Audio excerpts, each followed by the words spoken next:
Hi, hello, வணக்கம். Welcome to வண்ணங்கள் 100. நம்ம சேனலை பார்த்துக்கிட்டு இருக்கிற அனைத்து நண்பர்களுக்கும் அன்பு வணக்கங்கள். உங்கள் ஆதரவை நீங்கள் எங்களுக்கு தரணும்னு நினச்சா மறக்காமல் நம்ம சேனலுக்கு சப்ஸ்கிரைப் பண்ணுங்கள். கூடவே பக்கத்தில் இருக்கிற பெல் பட்டனையும் கிளிக் பண்ணிக்கோங்க.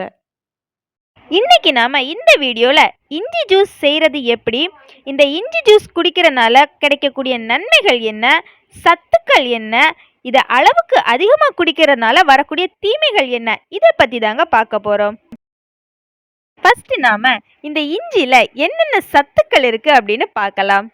இஞ்சியில செலினியம், மாங்கனீசு, தாமிரம், zinc, sodium, potassium, magnesium, calcium, இரும்பு சத்து, carbohydrate, folate, niacin, vitamin C, vitamin B3 and vitamin B6 இதெல்லாம் இருக்குதுங்க.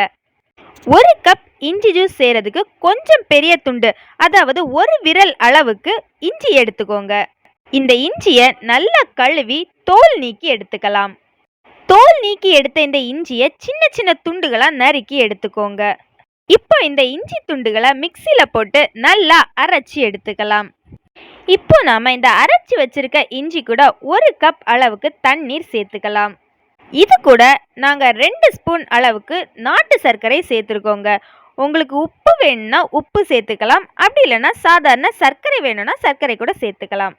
கூடவே உங்களுக்கு புளிப்பு சுவை பிடிக்கும் அப்படின்னா கொஞ்சமாக எலுமிச்சைப்பழச்சாறு கூட சேர்த்துக்கலாம். இனி இது எல்லாத்தையுமே மிக்சியில் போட்டு நல்லா அடித்து எடுத்துக்கலாம்.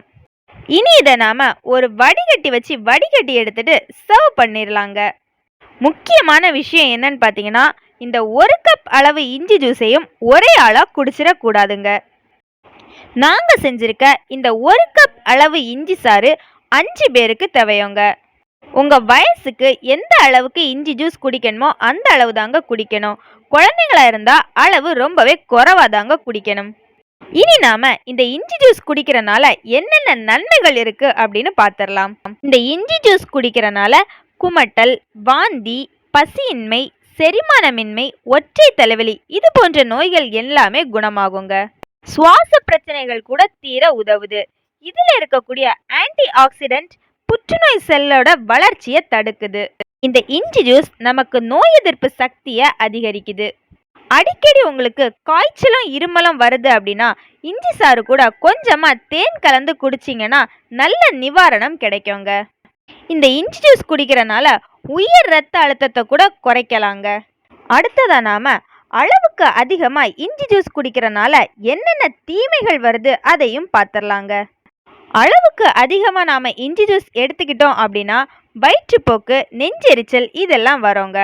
நம்ம உடம்புல இருக்கக்கூடிய அமிலத்தன்மையை இந்த இஞ்சி ஜூஸ் அதிகரிச்சிரும். ரத்தத்துல இருக்கக்கூடிய சர்க்கரை அளவு குறைஞ்சிருங்க. இந்த மாதிரி ரத்தத்தில் உள்ள சர்க்கரை அளவு குறையும் போது லோ சுகர் வரக்கூட வாய்ப்பு இருக்குது. அதே மாதிரி அளவுக்கு அதிகமாக இஞ்சி சாறு குடிக்கும் போது லோ ப்ரெஷரும் வந்துருங்க. கர்ப்பிணி பெண்கள் இஞ்சி ஜூஸ் குடிக்கிறத தவிர்க்கணுங்க. சில சமயம் உங்க உடலுக்கு இந்த இஞ்சி ஜூஸ் ஒத்து வரல அப்படின்னா உங்க கருவிற்கு பாதிப்பு வரக்கூட வாய்ப்பு இருக்கு. அறுவை சிகிச்சை செஞ்ச பின் கொஞ்ச நாள் நீங்க இந்த இஞ்சி ஜூஸ் குடிக்கிறத தவிர்த்திடணுங்க. அப்படி இல்லாட்டி அறுவை சிகிச்சை செஞ்ச இடத்துல புண் குணமாவதில் சிரமம் ஏற்பட்டுரும். இந்த தகவல் உங்களுக்கு பிடிச்சிருந்து அப்படின்னா லைக் பண்ணுங்க, ஷேர் பண்ணுங்க, கமெண்ட் பண்ணுங்க.